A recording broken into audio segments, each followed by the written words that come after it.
புரட்சித் தலைவர் அவர்களின் ஆரம்பகால வாழ்க்கைக்கும் என்னுடைய ஆரம்பகால வாழ்க்கைக்கும் நிறைய வித்தியாசம் உண்டு. ஆனால் அவருக்கும் எனக்கும் பொதுவாக இருக்கின்ற ஒன்று த குவாலிட்டி ஆஃப் கம்பேஷன், கருணை உள்ளம் என்று சொல்லலாம்.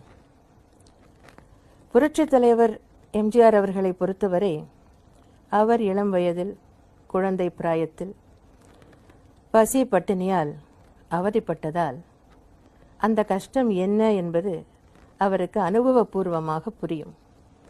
அதனால் பிறருக்கு உதவி செய்யக்கூடிய ஒரு நிலைக்கு வந்த பின், பிறருக்கு நன்மை செய்யக்கூடிய ஒரு பதவியில் அவர் அமர்ந்த பின், அந்த கஷ்டம் வேறு எவருக்கும் வரக்கூடாது, குறிப்பாக இளங்குழந்தைகளுக்கு வரக்கூடாது என்று எண்ணி புரட்சித் தலைவர் அவர்களின்